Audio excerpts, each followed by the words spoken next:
안녕하세요, 리바이버입니다. 이번 영상의 주제는 자동차 구매 시 옵션, 사륜구동과 썬루프에 대한 이야기인데요.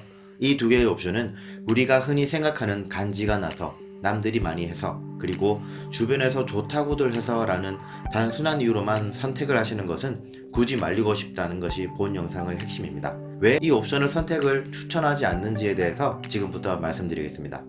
최근에 출시되는 자동차들은 많은 안전 기능들을 기본적으로 적용하고 있습니다. 특히 전 세계 각국에서는 자동차 사고에 따른 사망률을 줄이기 위해서 단계적으로 안전 장비를 의무 적용하도록 하고 있는데요. 단적으로 시트벨트는 1978년, 에어백은 택시까지 완전히 의무화된 것이 2014년, TPMS 즉 타이어 공기압 경고 장치는 2015년에 한국에서 법적으로 의무화되어 왔습니다. 자동차 수요가 늘어감에 따라 사고 발생 가능성도 높아지고 있지만 사망률이 점진적으로 낮아지고 있는 이유는 음주운전 단속 및 처벌 강화, 안전벨트 단속 및 벌금 상승 등의 후속적인 조치도 있겠지만 근본적으로 이를 예방하기 위해서 기계적인 안전장치를 의무화시키는 효과가 컸다고 할 수 있겠습니다. 하지만 이러한 안전 기능들이 의무화되면 제조사 입장에서는 부품 추가에 따라 차량 가격을 높이면 되지만 소비자 입장에서는 부담으로 작용할 수밖에 없는데요. 뿐만 아니라 보증기간 내에 이 부품의 문제가 발생하면 무상으로 수리가 가능하지만 보증기간이 지난 이후에 문제가 발생하면 수리 비용은 오롯이 소비자가 부담해야 합니다. 그렇기 때문에 자동차를 구매하기에 앞서서 추가하는 기능과 옵션을 선택할 때 이러한 것들을 충분히 염두에 두셔야 합니다. 안전 관련 부품뿐만이 아니라 배기가스 관련 규제도 점진적으로 강화되고 있는데요.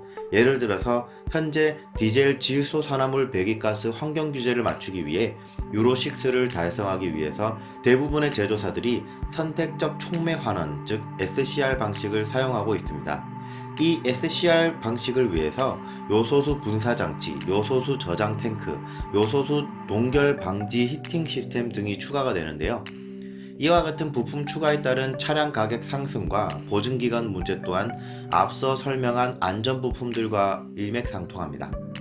이러한 안전 규제, 환경 규제에 따른 부품 추가는 또한 차량의 무게를 높이게 되며 자동차 제조사는 이로 인해 줄어드는 연비를 높이기 위해 엔진의 열 효율과 변속기의 구동 효율을 높이고 더 가벼운 차체를 개발하는 노력이 이어지고 있습니다. 결국 차량 가격의 상승 요인은 물가 상승뿐만 아니라 더 혹독한 규제를 맞추기 위한 기술 투자가 더 크게 작용한다고 볼 수 있겠습니다.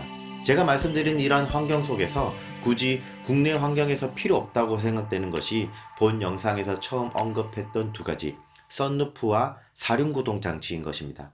물론 자동차를 구매하는 목적과 용도 그리고 환경에 있어서 꼭 이 두 가지 옵션이 필수라고 생각하신다면 이러한 선택을 저는 존중합니다. 하지만 우리가 흔히 생각하는 간지가 나서 남들이 많이 해서 그리고 주변에 좋다고들 해서 라는 단순한 이유로만 선택을 하시는 것은 굳이 말리고 싶다는 것이죠. 그렇다면 왜 이 옵션을 추천하지 않는지 지금부터 설명을 드리겠습니다. 먼저 이 두 개의 기능은 가격표만 보더라도 상당히 비쌉니다. 기아 자동차 소렌토 기준으로 사륜구동 시스템은 206만원, 파노라마 썬루프는 113만원입니다. 차량 평균 가격이 3천만원인데 이 기능만 추가해도 차량 가격의 10%가 더 붙는 셈인 거죠. 또한 차량 구매에 따른 세금도 옵션을 포함한 최종 가격에서 퍼센트로 나오기 때문에 더 크게 부담으로 작용할 것 같습니다. 인터넷에서는 이 두 개의 옵션을 적용한 차량이 나중에 중고차 시장에서 선호 사양이기 때문에 감가상각이 적고 차량이 빨리 팔린다는 말들이 많습니다만 차량을 처음 살 때부터 중고차 감가상각을 따지는 것은 좀 아니지 않나 하는 것이 제 개인적인 생각입니다. 사실 제 차 또한 썬루프를 적용한 스포티지인데요. 사용 빈도도 많지 않고 초반에 햇빛 가림막에 불량이 생겨서 수리를 받기 위해 꼭 기아자동차 직영 서비스센터로 가야 하는 불편함도 있었습니다. 게다가 이 불량 현상이 보증기간 이내에 발생해서 다행이었지 이후에 발생했다면 몇십만원의 수리 비용은 제가 부담했을지도 모릅니다. 만약 그 차를 살 때의 저에게 돌아갈 수 있는 타임머신이 있다면 머리를 한 대 때리며 차라리 그 옵션 추가할 비용으로 소렌토 옵션 낮은 등급으로 구매하라고 하고 싶을 정도인데요. 또한 사륜 구동 장치에 대해서도 말씀드리자면, 사륜 구동 장치는 엔진 및 구동계 부품이기 때문에 보증 기간은 5년에 10만 킬로미터로 일반 부품 보증 기간인 3년 6만 킬로보다 길지만, 이 부품은 기어가 서로 맞물려 마찰하고 끊임없이 열을 만들어내며 정밀 제어를 위해 최근에는 전자장비도 들어가는 추세이기 때문에, 앞서 말씀드렸듯이 보증기간 이후에 문제가 발생하면 옵션 추가 비용으로 발생한 것보다 더 많은 부품비와 수리비가 청구될 수도 있습니다. 썬루프에 대해서도 말씀을 드리자면, 썬루프는 자동차의 도어와 동일하게 외부와의 습기, 온도, 소음 등을 차단하기 위한 방법으로 고무 몰딩이 추가되어 있습니다.